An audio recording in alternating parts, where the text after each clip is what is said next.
Hello बच्चों, कैसे हैं आप सब। आशा करती हूँ आप सब बहुत अच्छे होंगे। मैं ज्योति स्टडी विजय के चैनल पर आपका बहुत बहुत स्वागत करती हूँ।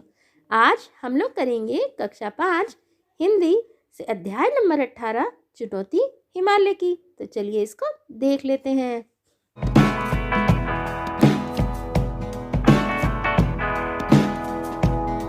जोजिला पास से आगे चलकर जवाहरलाल मातायान पहुंचे तो वहां के नवयुवक कुली ने बताया, शाब, सामने उस बर्फ से ढके पहाड़ के पीछे अमरनाथ की गुफा है। बच्चों, पास क्या होता है? पास जो होता है ना, वो रास्ता होता है। पहाड़ों के बीच से इस तरह से रास्ते बने होते हैं, जिससे क्या होता है, कहीं भी पहुंचना होता है वहां की दूरी जो है वो कम हो जाती है।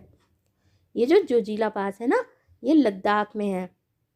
जवाहरलाल कौन है? जवाहरलाल जो थे ना, वो हमारे देश के प्रथम प्रधानमंत्री थे, first prime minister of India. तो इनको कुली ने बताया कि जो सामने बर्फ के पहाड़ हैं उसके पीछे अमरनाथ की गुफा है। बच्चों, जो अमरनाथ की गुफा है ना, यहाँ प्राकृतिक रूप से हर साल अपने आप शिवलिंग बन जाता है। तो यहाँ पर लाखों श्रद्धालु जो हैं हर साल अमरनाथ की गुफा के दर्शन करने के लिए जाते हैं। तो जवाहरलाल नेहरू भी कश्मीर घूमने निकले थे अपने भाई के साथ। तो जब वो घूम रहे थे उस यात्रा के दौरान वहाँ पर उनको एक कुली ने बताया कि सामने उस पहाड़ के पीछे अमरनाथ की गुफा है। कुली ने कहा, लेकिन साहब, रास्ता बहुत टेढ़ा मेढ़ा है। किशन ने कुली की बात काटी, बहुत चढ़ाई है और साहब दूर भी है। वहाँ के लोग जो है ना, साहब को शाब कहते हैं। और जो किशन था वो था गडरिया, और कुली और जवाहरलाल नेहरू और उनके भाई, तो ये लोग थे। और ये लोग जा रहे थे कश्मीर की यात्रा करने। तो वहाँ पर कुली ने बताया कि रास्ता बहुत टेढ़ा मेढ़ा है, बहुत मुश्किल होती है वहाँ तक जाने में। किशन था, वो गडरिया था, उसने उनकी बात काट दी और ये भी कहा कि चढ़ाई भी बहुत है, बहुत ऊंचे तक चढ़ना पड़ता है और दूर भी बहुत है। तो जवाहरलाल नेहरू ने पूछा, कितनी दूर? तो कुली ने जल्दी से उत्तर दिया, 8 मील साहब, 8 मील दूर है। बच्चों, ये जो है ना, ये है लद्दाख। और लद्दाख जो है अब एक यूनियन टेरिटरी बन चुका है। तो जवाहरलाल नेहरू ने कहा, बस अब तो जरूर चलेंगे। जवाहरलाल नेहरू ने अपने चचेरे भाई की ओर प्रश्न सूचक दृष्टि डाली। उन्होंने प्रश्न सूचक दृष्टि डाली का मतलब ये है कि एक क्वेश्चन मार्क की तरह उनकी ओर देखा कि वो भी चलेंगे या नहीं चलेंगे। दोनों कश्मीर घूमने निकले थे और जो जोजिला पास से होकर लद्दाखी इलाके की ओर चले आए थे।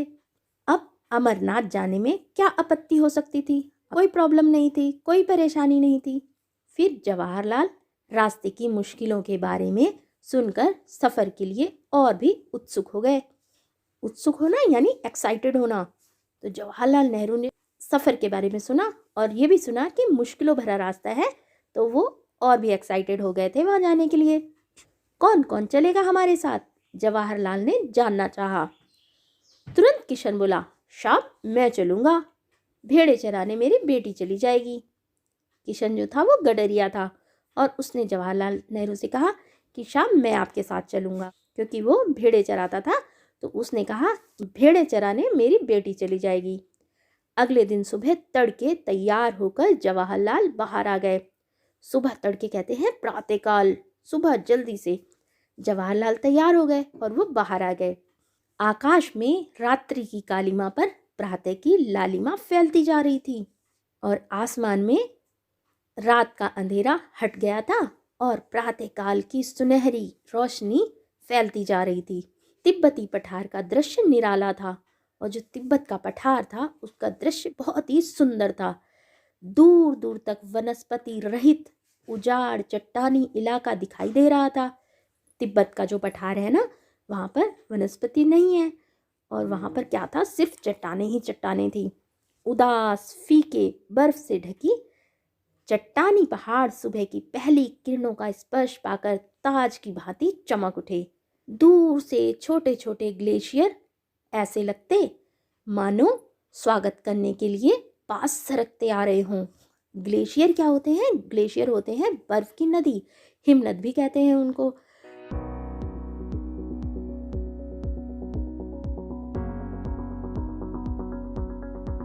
सर्द हवा के झोंके हड्डियों तक ठंडक पहुंचा रहे थे।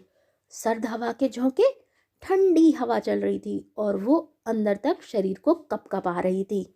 जवाहर ने हथेलियां आपस में रगड़कर गर्म की और कमर से रस्सी लपेटकर चलने को तैयार हो गए। जवाहरलाल ने क्या किया, अपने हाथों को आपस में रगड़ा और अपनी कमर से रस्सी बांधी।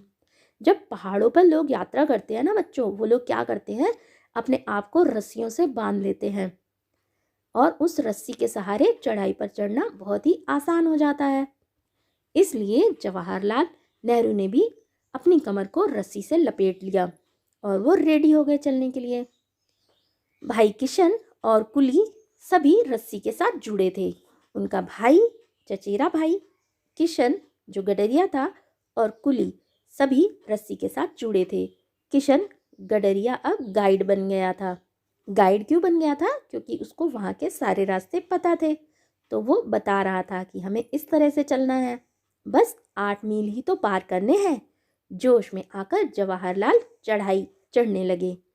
यूं 8 मील की दूरी कोई बहुत नहीं होती, लेकिन इन पहाड़ी रास्तों पर 8 कदम चलना दूभर हो गया था। दूभर होना यानी बहुत मुश्किल हो गया था। अगर प्लेन रास्ता हो तो आप तो बड़े इजीली चल सकते हैं, आराम से चल सकते हैं। चलना क्या, आप तो दौड़ भी सकते हैं, लेकिन पहाड़ों पर चढ़ाई करना आसान नहीं होता। एक एक डग भरने में कठिनाई हो रही थी, एक एक कदम चलने में भी बहुत मुश्किल हो रही थी। रास्ता बहुत ही वीरान था। पेड़ पौधों की हरियाली के अभाव में एक अजीब खालीपन सा महसूस हो रहा था। वहाँ पेड़ पौधे भी नहीं थे और रास्ता बिल्कुल वीरान था। वीरान था यानी और कोई था ही नहीं वहाँ पे। क्या था, सिर्फ चट्टानें थी और बर्फ थी। कहीं एक फूल दिख जाता तो आंखों को ठंडक मिल जाती। दिख रही थी सिर्फ पथरीली चट्टानें और सफ़ेद बर्फ। फिर भी इस गहरे सन्नाटे में बहुत सुकून था। एक और सूं सूं करती बर्फीली हवा बदन को काटती तो दूसरी ओर ताजगी और स्फूर्ति भी देती। बदन कहते हैं शरीर को। जो बर्फीली हवा थी वो शरीर को ठंडी लग रही थी, लेकिन वो ताजगी और जोश भी दे रही थी। जवाहरलाल बढ़ते जा रहे थे। ज्यों ज्यों ऊपर चढ़ते गए त्यों त्यों सांस लेने में दिक्कत होने लगी। सांस लेने में क्यों दिक्कत होती है? क्योंकि जैसे जैसे हम पहाड़ों पर ऊंचाई की ओर बढ़ते जाते हैं तो वहाँ पर ऑक्सीजन की कमी हो जाती है। इसलिए आपने देखा होगा जितने भी पर्वतारोही होते हैं वो लोग अपने साथ ऑक्सीजन का सिलेंडर लेकर जाते हैं। एक कुली की नाक से खून बहने लगा। जल्दी से जवाहरलाल ने उसका उपचार किया, उसको ट्रीटमेंट दिया। खुद उन्हें भी कनपटी की नसों में तनाव महसूस हो रहा था। लगता था जैसे दिमाग में खून चढ़ाया हो। फिर भी जवाहरलाल ने आगे बढ़ने का इरादा नहीं बदला। थोड़ी देर में बर्फ पड़ने लगी, फिसलन भी बढ़ गई, चलना भी कठिन हो गया। एक तरफ थकान, ऊपर से सीधी चढ़ाई। तभी सामने एक बर्फीला मैदान नजर आया। चारों ओर हिम शिखरों से घिरा वह मैदान देवताओं के मुकुट के समान लग रहा था। प्रकृति की कैसी मनोहर छटा थी, कितना सुंदर दृश्य था। आंखों और मन को तरोताजा कर गई। बस एक झलक दिखाकर बर्फ के धुंधलके में ओझल हो गई। दिन के 12 बजने वाले थे। सुबह 4 बजे से वे लोग लगातार चढ़ाई कर रहे थे। शायद 16,000 फीट की ऊंचाई पर होंगे इस वक्त। जवाहरलाल ने कहा कि शायद वो लोग अमरनाथ से भी ऊपर आ चुके हैं, पर अमरनाथ की गुफा का दूर दूर तक पता नहीं था। इस पर भी जवाहरलाल की चाल में न ढीलापन था न बदन में सुस्ती। वो बिल्कुल भी स्लो तो चल ही नहीं रहे थे। उनके शरीर में बिल्कुल भी ढीलापन नहीं था। उनके शरीर में बिल्कुल भी आलस्य नहीं था। सुस्ती कहते हैं आलस्य या कमजोरी को। हिमालय ने चुनौती जो दी थी, निर्गम पथ पार करने का उत्साह उन्हें आगे खींच रहा था। शाब लौट चलिए, वापस कैंप में पहुंचते पहुंचते दिन ढल जाएगा, एक कुली ने कहा। एक कुली ने उनसे कहा कि अब हमें वापस लौट जाना चाहिए, क्योंकि जब तक हम कैंप में पहुंचेंगे तब तक दिन ढल जाएगा, फिर से शाम हो जाएगी। लेकिन अभी तो अमरनाथ पहुंचे नहीं। जवाहरलाल को लौटने का विचार पसंद नहीं आया। वह तो दूर बर्फ के उस मैदान के पार है। किशन बीच में बोल पड़ा, चलो चलो, चढ़ाई तो पार कर ली है, अब आधे मील का मैदान ही तो बाकी है, कहकर जवाहरलाल ने थके हुए कुलियों को उत्साहित किया। उन्होंने कहा, अब हम लोगों ने चढ़ाई तो पार कर ली है, अब हमको मैदानी रास्ते में ही तो जाना है। और इस तरह कहकर उन्होंने सारे कुलियों को जोश से भर दिया। सामने बर्फ का सपाट मैदान दिखाई दे रहा था।